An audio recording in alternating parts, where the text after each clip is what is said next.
Welcome to Blue Stars online class. This is account section. Today we are going to see exercise from the unit 9, rectification of errors. In previous class we studied about the what is error, meaning of error, and what are the different stages error at the different stages of accounting. Next, classifications of error. Yeah. So இப்போ இந்த கிளாஸில் நம்ம some போட போகிறோம். இதில் ஒரு சின்ன explanation கொடுக்குறேன் பாருங்கள். இது வந்து எப்படி பண்ணோம் அப்படின்னா, உங்கள் புக்கில் எக்ஸசைஸ் நம்பர் போடும்போது நான் சொல்லித்தரேன் உங்களுக்கு. ஃபஸ்ட்டு பாருங்கள், எக்ஸசைஸ் நம்பர் 1 பாருங்கள். This is exercise number 1. State the account effect in each of the following errors. That is, goods purchased on credit from Saranya for 150 was posted to the debit side of her account. Saranya அக்கௌண்ட்டில் that is credit பண்ண வேண்டிய, that is purchase பண்ணியிருக்கோம், கிரெடிட்டில் வாங்கியிருக்கோம், கடனுக்கு வாங்கியிருக்கோம். ஆனால் post பண்ணும்போது சரண்யா அக்கௌண்ட்டில் டெபிட்டில் பண்ணிட்டோம். அப்போ என்ன அக்கௌண்ட் இங்கே வந்து அஃபெக்ட் ஆகுதுன்னு பார்த்தீங்கன்னா சரண்யா மட்டும் தான் அஃபெக்ட் ஆகும். Next, the total of the purchase book 4500 was posted twice. Purchase புக்கில் என்ட்ரி 2 தடவை போட்டேன் அப்படின்னு சொல்கிறாங்க. ஸோ என்ன அஃபெக்ட் ஆகுன்னு பார்த்தீங்கன்னா இந்த பர்ச்சேஸ் புக்கு மட்டும்தான் என்ன பர்ச்சேஸ் அக்கௌண்ட் மட்டும்தான் என்னாகும் அஃபெக்ட் ஆகும். ஓகேவா? இதோட நெக்ஸ்ட் சம் பாருங்கள். Rectify the following error discovered before the preparation of the trial balance. Before prepare the trial balance இருக்காங்க. இது உங்களுக்கு தெரியும். Sales book was under casted by 100, purchases return book was over casted by 200 சொல்லியிருக்காங்க. அப்போ under காஸ்ட்னா குறவா போகிறது, that is 300 பதில் 200 போடுறது. Over cost அப்படின்னா 400க்கு 200, தட் இஸ் 100 போடுறது போல் 200 போடுறது. அந்த மாதிரி அதிகமாக போடுறது. ஓகே, இப்போது இங்கே sales book was under casted by 100 போட்டிருக்காங்க. அப்போது நான் என்ன சொல்கிறேன்னா, இந்த ஒரு சின்ன எக்ஸ்ப்ளனேஷன் பாருங்கள். இப்போது இங்கே அண்டர் காஸ்ட் அப்படிங்கும்போது கம்மியாக போட்டாச்சு, ஒரு 100 ருபீஸ். ஸோ சேல்ஸ் புக் வந்து எப்பவுமே என்ன பேலன்ஸ் காட்டும் அப்படின்னு பார்த்தீங்கன்னா கிரெடிட் பேலன்ஸ் தான் காட்டும் இல்லையா? அப்போது கிரெடிட் சைடில் ஒரு 100 ருபீஸ் கம்மியாக போட்டோம் அப்படின்னா என்ன பண்ணால் போதும், அதே 100 ருபீஸ் அதே சைடில் போட்டால் போதும். ஓகேவா? அதாவது இந்த சேல்ஸ் புக்குக்கு அமௌண்ட் நான் கம்மியாக போட்டேன் அப்படின்னா அதே இடத்துல நம்ம அப்படியும் போட்டால் போதும். அப்போ நம்ம என்ன பண்ணணும் அப்படின்னு பார்த்தீங்கன்னா, இங்கேயும் நம்ம என்ன பண்ணணும், சேல்ஸ் புக்கில் இன்னொரு 100 ருபீஸ் எதுனா போதும். ஓகேவா? தட் இஸ் சேல்ஸ் புக் என்ன பண்ணணும், அந்த இடத்துல நம்ம என்ன பண்ணணும் அப்படின்னு பார்த்தீங்கன்னா சேல்ஸ் புக்கில் மறுபடியும் என்ட்ரி போட்டால் போதும், நம்ம வெறும் பண்ண வேண்டாம். ஸோ இங்கே என்ன அந்த எக்ஸ்ப்ளனேஷன் எதனா போதும், sales account should B credited with 100. என்ன பண்ணணும், sales account should B credited with 100 அப்படின்னு எழுதுவோம். ஓகேவா? ஓகேவா? Sales account should be credited with 100 rupees 100. ஓகேவா? சரி, நெக்ஸ்ட் பாருங்கள். Purchase return book was over casted by 200 சொல்லியிருக்காங்க. ஸோ இங்கே பார்த்தீங்கன்னா பர்ச்சேஸ் புக் என்ன இருக்குது, பர்ச்சேசஸ் புக் இருக்கு இல்லையா, இது வந்து என்ன காட்டும், டெபிட் சைட் காட்டும், டெபிட் பேலன்ஸ் காட்டும். இது என்ன பண்ணிட்டாங்க, 100 ருபீஸ் தட் இஸ் 200 ருபீஸ் அதிகமாக காமிச்சிருக்காங்க. ஓகேவா? இந்த மாதிரி காட்டும்போது நம்ம என்ன பண்ணால் போதும், ஒரு நமக்கு வந்து டெபிட் அண்ட் கிரெடிட் ஆல்வேஸ் ஈக்குவல்னு சொல்லும்போது நம்ம தெரியாமல் டெபிட் சைடில் போட்டோம். ஓகேவா? அப்போ என்ன பண்ணால் போதும், ஈக்குவல் பண்ணதுக்கு கிரெடிட் சைடில் ஒரு 200 போட்டால் ரெண்டும் இந்த 200 வந்து கேன்சல் ஆகிடும் இல்லையா? ஸோ நம்ம என்ன பண்ண போகிறோம் அப்படின்னா, இதுக்கு எப்படி எதாவது போகிறோம் அப்படின்னா, தியரி பார்ட்டில் பர்ச்சேசஸ்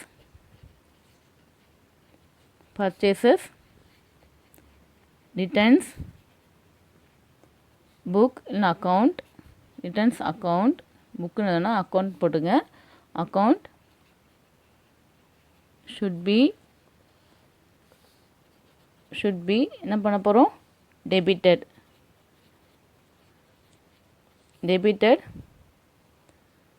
வித் 200. இப்போது இந்த இடத்துல பாருங்கள், பர்ச்சேஸ் புக் வந்து டெபிட் பேலன்ஸ் காட்டும் இல்லையா? ஆனால் பர்ச்சேஸ் ரிட்டன் என்ன பண்ணும், கிரெடிட் பேலன்ஸ் காட்டும். அப்போது நம்ம என்ன பண்ணியிருக்கோம், 200 எங்கே ஜாஸ்தியாக போட்டிருக்கோம், எங்கே போட்டிருக்கோம், பர்ச்சேஸ் ரிட்டனில் போட்டிருக்கோம். அப்போ என்ன ஆகும், பர்ச்சேஸ் ரிட்டனில் 200 ருபீஸ் போடும்போது நெக்ஸ்ட் பாருங்கள். now we are going to do the exercise number 3. Rectify the following errors assuming that the trial balance is yet to be prepared. Sales book was undercosted by 400, sales return book was overcosted by 500, purchases book was undercosted by 600, purchases return books were overcosted by 700 and bill receivable book was undercosted by 800 சொல்லியிருக்காங்க. ஓகேவா, இப்போ இதுதான் நம்ம போட போகிறோம். இப்போ first one பாருங்கள், இதில் ஏ அந்த சேல்ஸ் புக். ஓகேவா, sales book was under casted by 400 சொல்லியிருக்காங்க. அப்போ சேல்ஸ் என்ன பண்ணும், கிரெடிட் சைட் காட்டும் இல்லை, கிரெடிட் பேலன்ஸ் காட்டும். இது என்ன பண்ணியிருக்காங்க, அண்டர் காஸ்ட்டாக இருக்குது, தட் இஸ் நாட் ஓவர் காஸ்ட்டாக இருக்குது. Sales book was under cost தான், அண்டர் காஸ்ட் வந்து 400 வந்து கம்மியாக இருக்குது. அப்போ நம்ம என்ன பண்ணால் போதும், அதே இடத்துல மறுபடியும் இந்த 400 போட்டால் போதும் இல்லையா, அதுதான் இங்கே நம்ம ரூல். அப்போ நம்ம என்ன பண்ண போகிறோம், சேல்ஸ் புக்கில் மறுபடியும் கிரெடிட் சைடில் ஒரு 100 போட போகிறோம். ஓகேவா, சேல்ஸ் அக்கௌண்ட்டில் கிரெடிட் சைடில் ஒரு 400 போட போகிறோம். நெக்ஸ்ட்டு பாருங்கள், இதுக்கு நம்ம எப்படி எழுதணும்னா, sales account should be credited with 400. So எழுத போகிறது, sales account should be credited with rupees 400. செகண்டில் பாருங்கள், sales returns book was over casted by 500 சொல்லியிருக்காங்க. ஸோ சேல்ஸ் ரிட்டர்ன் புக் எப்பயுமே டெபிட் சைட் தான் காட்டும், 500 காட்டும் இல்லையா. ஆனால் என்ன பண்ணியிருக்காங்கன்னு பார்த்தீங்கன்னா, ஓவர் காஸ்ட் அதிகமாக காமிச்சிருக்காங்க. அதிகமாக காட்டும்போது நம்ம என்ன பண்ணோன்னா, ஆப்போசிட் சைடில் அந்த 500 போட்டால் ஈக்குவல் ஆகிடும். ஓகேவா, ஸோ கிரெடிட் தட் இஸ் நம்ம எப்படி வேணும், சேல்ஸ் ரிட்டர்ன் புக் நம்ம என்ன பண்ண போகிறோம், கிரெடிட் பண்ண போகிறோம், ஒரு 500 கிரெடிட் பண்ண போகிறோம். ஓகேவா, இப்போ நீங்கள் அது எப்படி எழுதுவீங்கன்னா, sales returns account should be credited with sales returns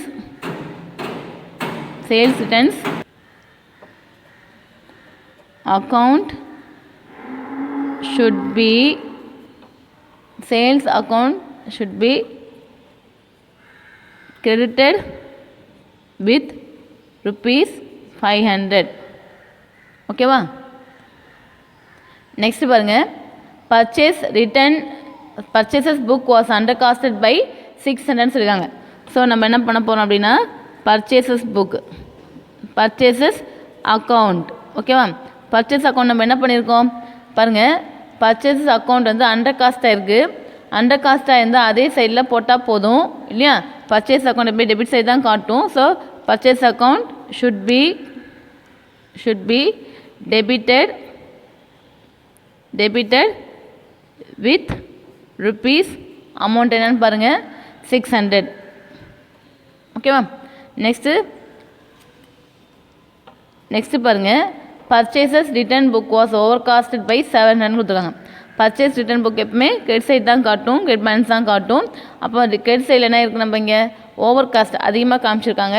அப்போ நம்ம என்ன பண்ணணும், ஆப்போசிட் சைடில் எழுதுனா போதும். அப்போது பர்ச்சேசஸ் ரிட்டர்ன்ஸ்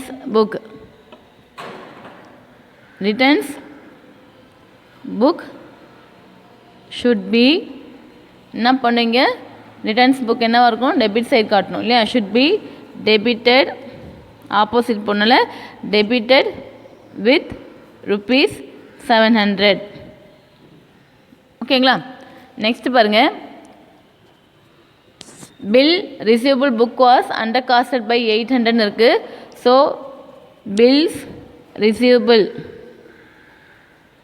அக்கௌண்ட் இல்லையா, பில் ரிசீவபிள் அக்கௌண்ட் உங்களுக்கு தெரிஞ்சு போச்சு. அது என்னவாக இருக்கும், டெபிட் சைடில் என்னவாக இருக்குது, பில் ரிசீவபிள்னால் டெபிட் பேலன்ஸ் காட்டும். அப்போ வந்து அது அண்டர் காஸ்ட்டாக இருக்குது. அண்டர் காஸ்ட்டாக இருந்தால் அதே சைடில் காமிச்சா போதும். So should be debited with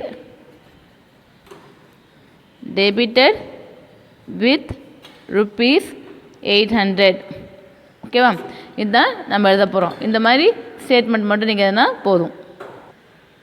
இந்த சம்மில் நீங்கள் பாருங்கள், நீங்கள் வந்து ஃபஸ்ட்டு இப்போ sales account, purchase return, sales returns இருக்குது. இது எந்த பேலன்ஸ் கார்டுன்னு உங்களுக்கு தெரியும். டெபிட் பேலன்ஸா கிரெடிட் பேலன்ஸான்னு தெரியும். ஏன்னா நம்ம ட்ரையல் பேலன்ஸ் நம்ம படிச்சிருக்கோம். இப்போது சேல்ஸ் அக்கௌண்ட் வந்து ஃபார் எக்ஸாம்பிள் நம்ம ஏற்கனவே படிச்சிருக்கோம். சேல்ஸ் அக்கௌண்ட் வந்து என்னவா இருக்குது, அண்டர் காஸ்ட்னா கம்மியாக இருக்குன்னு அர்த்தம். சேல்ஸ் புக் வந்து கிரெடிட் பேலன்ஸ் காட்டும். அப்போ கிரெடிட் சைடில் கம்மியாக இருக்குன்னு அர்த்தம். கம்மியாக இருந்தால் என்ன பண்ணும், அதே இடத்துல கொடுத்தா போதும் இல்லையா? இப்போ நான் ஒரு ஆள் கொடுக்க வேண்டிய காசு நான் கொஞ்சம் கம்மியாக கொடுத்துட்டேன், தட் இஸ் 400 கொடுக்கணும், பட் 200 தான் கொடுத்துருக்கேன் அப்படின்னா நான் என்ன பண்ணால் போதும், மறுபடியும் 200 கொடுத்தா டேலி ஆகும். ஸோ அதே மாதிரி தான் நம்ம இங்கே பண்ண போகிறோம். அதே மாதிரி இன்னொரு பக்கம் அதிகமாக ஓவர் காஸ்ட் ஆகிடுச்சு அப்படின்னா, நான் கொடுக்க வேண்டிய பணம் அதிகமாக கொடுத்துறோம் அப்படின்னா நம்ம அதை திருப்பி வாங்கிப்போம். நம்ம இங்கே திருப்பி வாங்க முடியாதனால நம்ம என்ன பண்ணுறோம், ஆப்போசிட் தட் இஸ் டெபிட்னா கிரெடிட் சைடில் மாற்றி போடுறோம். ஓகேவா? அதுதான் நம்ம பண்ணுறோம். புரியுதுங்களா? நெக்ஸ்ட் சம் போடலாமா?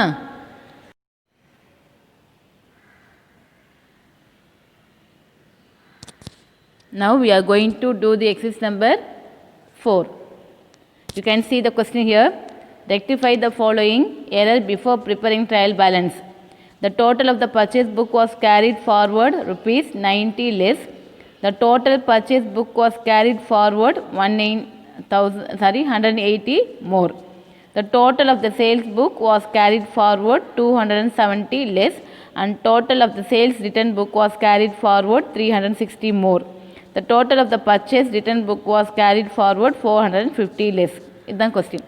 இப்போது நம்ம அங்கே வந்து ஓவர் காஸ்ட் அண்ட் அண்டர் காஸ்ட்னு படித்தோம் போன சம்மில். இங்கே வந்து ஓவர் காஸ்ட் என்ன சொல்லியிருக்காங்க, மோர்னு சொல்லியிருக்காங்க, அண்டர் காஸ்ட்டை லெஸ்ன்னு சொல்லியிருக்காங்க. ஓகேவா? அதே மாதிரி சம் தான் இது, எந்த டிஃப்ரென்ஸுமே கிடையாது. உங்களுக்கு பார்க்கும்போது தெரியும். இப்போது டோட்டல் பர்ச்சேஸ் புக் வந்து என்ன பண்ணும், டெபிட் பேலன்ஸ் காட்டும். நம்ம டெபிட் சைடில் என்ன பண்ணியிருக்கோம், less that is forward less பண்ணியிருக்கோம். கேரி ஃபார்வர்ட் பண்ணும்போது ஒரு 90 rupees கம்மியாக எழுதிட்டோம். ஓகேவா? அப்போ நம்ம என்ன பண்ண போகிறோம், அதே சைடில் டெபிட் சைடில் மறுபடியும் ஒரு 90 ஆட் பண்ண போகிறோம். ஓகேவா? அதாவது நம்ம என்ட்ரி எப்படி போடுவீங்க, எப்படி இருந்தால் purchase account should be debited with 90 not 900 90. ஓகேவா? இந்த மாதிரி இதோட எக்ஸ்ப்ளனேஷனை எழுத போகிறோம். நெக்ஸ்ட் பாருங்கள், இதோட எக்ஸ்ப்ளனேஷன் செகண்ட் வந்து பாருங்கள். இப்படி எதோனா பர்ச்சேஸ் அக்கௌண்ட் பாருங்கள், பர்ச்சேசஸ், இது first one, purchases account should be debited with 90 rupees. ஓகேவா? செகண்ட் பாருங்க, என்ன சொல்லியிருக்காங்க, the total of the purchase book was carried forward rupees 180 more அப்படின்னு சொல்லியிருக்காங்க. அப்போ நம்ம என்ன பண்ண போகிறோம், that is purchases account should be மோர் அப்படின்னும் போது அதிகமாக இருக்குது. ஸோ நம்ம என்ன பண்ணுவோம், ஆப்போசிட் சைடில் எழுத போகிறோம். கிரெடிட்டட் வித் எவ்வளோ, வித் 180. தேர்ட் ஒன் பாருங்கள், C, that is sales, the total of the sales book was carried forward rupees 270 லெஸ்ன்னு சொல்லியிருக்காங்க. ஸோ நம்ம என்ன பண்ண போகிறோம், அஃபெக்ட் பண்ண அக்கௌண்ட் என்ன பார்த்தீங்கன்னா that is sales account. Sales account நம்ம என்ன பண்ண போகிறோம்னு பாருங்கள், ஷுட் பி, சேல்ஸ் அக்கௌண்ட் வந்து என்ன பண்ணணும், கிரெடிட் சைட் காட்டுமா. ஸோ கிரெடிட் சைடில் என்ன பண்ணிட்டோம், தட் இஸ் கிரெடிட் சைடில் மோர் அப்படின்னு சொல்லியிருக்கு. ஓகேவா?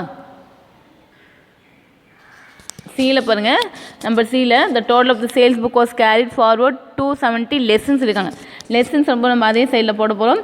Credit that is cash, that is sales account என்ன காட்டுனா கிரெடிட் பேலன்ஸ் தான் காட்டும். ஸோ நம்ம என்ன பண்ணுறோம், கிரெடிட்டட் with rupees 270. அதான் இந்த எக்ஸ்ப்ளனேஷன். ஓகேவா?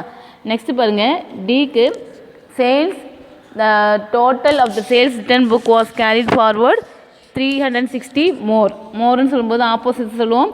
ஸோ சேல்ஸ் ரிட்டர்ன்ஸ் அக்கௌண்ட்டுன்னு போட்டோம்னா நம்ம புக்குன்னு போட முடியாது, அக்கௌண்ட் ஷுட் பி, இந்த இடத்துல நம்ம என்ன பண்ண டெபிட் பண்ண போகிறோமா. ஸோ பாருங்கள், இந்த இடத்துல இங்கேயும் credited with rupees, அமௌண்ட் என்ன பாருங்கள் 360. எனக்கு புக்கு கொஞ்சம் கொஸ்டின் தள்ளி இருக்குது, அதனால் கொஸ்டின் கையில் வச்சு தான் சம் போட முடியும், இல்லைனா போட முடியாது. The total of the purchase return book was carried forward 450 லெஸ்ன்னு சொல்லியிருக்காங்க. பர்ச்சேஸ் ரிட்டர்ன் புக்ஸ் அப்படிங்கும்போதே நமக்கு தெரியும் அது என்னது கிரெடிட் பேலன்ஸ் காட்டும் இல்லையா. இப்போது லெஸ்ஸாக இருக்கும்போது நம்ம அதே சைட் தான் அதை போகிறோம். ஸோ இங்கே purchases returns book, purchases returns book or returns அக்கௌண்ட்டுன்னு தான் போட போகிறோம். இங்கே நான் புக்கு நான் அதையும் போட்டேன். அக்கௌண்ட் ஷுட் பி என்ன பண்ண போகிறோம், கிரெடிட்டட் வித் ₹450. ஓகேவா, புரிஞ்சுதுங்களா? நெக்ஸ்ட் சம் போடலாமா?